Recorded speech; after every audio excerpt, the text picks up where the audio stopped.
नमस्कार, मी राजगोविंद जाधव, राष्ट्रवादी काँग्रेस पक्षाचा कोथरूडचा उमेदवार।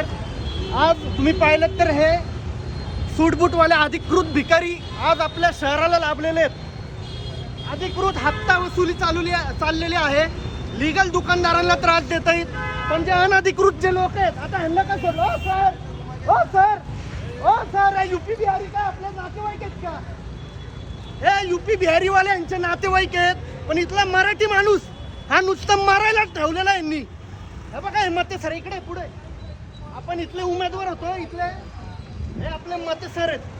यूपी बिहारीवाले यांचे नातेवाईक आहेत, पण जो व्यापारी अधिकृतपणे टॅक्स भरतो, भाडा भरतो, लाईट बिल भरतो, त्यानंतर जीएसटी वगैरे जे काही भरतो, त्या व्यापाऱ्याला त्रास द्यायचं काम हे अधिकारी करते। सूटबूट मधले भिकारी बघू शकता, सूटबूट मधले चोर बघू शकता तुम्ही।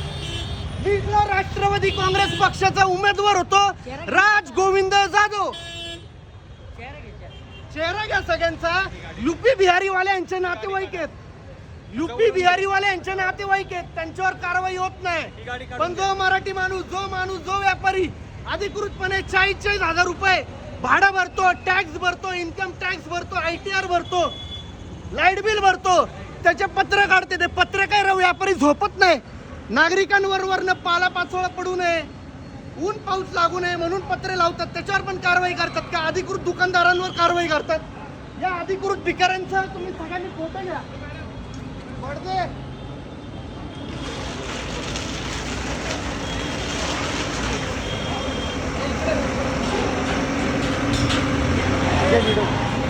आज प्रत्येक व्यापारी 40,000 रुपये भाडं भरतो, टॅक्स भरतो, त्याच्यानंतर लाईट बिल भरतो, आणि हे महानगरपालिकेवाले भिकारी शर्ट आणि पॅन्ट मध्ये असलेले भिकारी लोक व्यापाऱ्यांचे लीगल दुकान असणारे रे त्याच्यावर कारवाई करतायत। पण हे यूपी बिहारीवाले जे हातगाडी घेऊन फिरतात त्यांच्यावर कारवाई नाही करत। तर या भिकाऱ्यांना, या PMC वाल्या भिकाऱ्यांना कारवाई करण्याचा काय अधिकार आहे? काय तमाशे, दुकान बंद आहेत आमचे, बोर्ड सहित सगळं पाडलंय, बल्ब बघितले नाही, काही बघितले नाही। सर, यूपी बिहारीवाले आपले कोण लागतात? यूपी बिहारीवाले आपले कोण लागतात?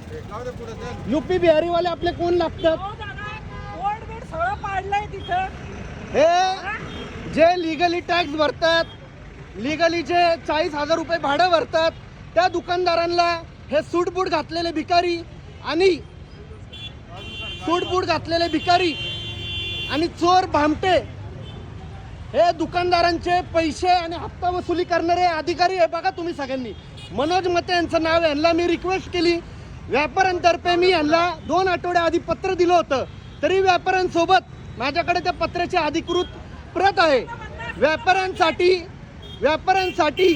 एक याच्यामध्ये मोदी म्हणतात लोकल घ्या, आणि लोकललाच ठोकतायत। उपयोग काय या अधिकाऱ्यांचा? असं यूपी बिहारीवाल्यांना सोडायचं, हातगाडीवाल्यांना सोडायचं, आणि अधिकृत काम करणाऱ्या अधिकृत व्यापाऱ्यांवर कारवाई करायची। असे सूटबूटवाले बुलटे अधिकारी यांना तुम्ही बघू शकता। यांना व्यापाऱ्यांतर्फे मी पत्र देखील दिलं होतं, तोडगा काढा व्यापाऱ्यांवर, पण यांनी ऐकलेलं नाहीये। डायरेक्ट कारवाई करतायत व्यापाऱ्यांवर। 40,000 रुपये आज यांना 14 तास जर एका जागी बसवलं तर यांची ततपप होईल, पण व्यापाऱ्याचं यांना दुखणं माहीत नसतं। फक्त व्यापारी दिसला म्हणजे त्यांच्यावर कारवाई करा। काही काय म्हणाल तुम्ही? अहो, यांनी चुकीचं काम केलंय। तर सकाळी दुकान बंद आहे आमचं, इथे धंदे आहेत का? रस्त्यावर बघा किती गर्दी होती, ती पहिली बंद करा ना तुम्ही। रोज उठून त्या कोपऱ्यावर ऍक्सिडेंट होतात, बघायला येतं का कोणी? हे हप्तेखोर अधिकारी असे असतात। हप्तेखोर अधिकाऱ्यांचा चेहरा बघा तुम्ही। यथेच्छ सत्कार असं करावं लागणार आहे आपल्याला त्यांच्यावर।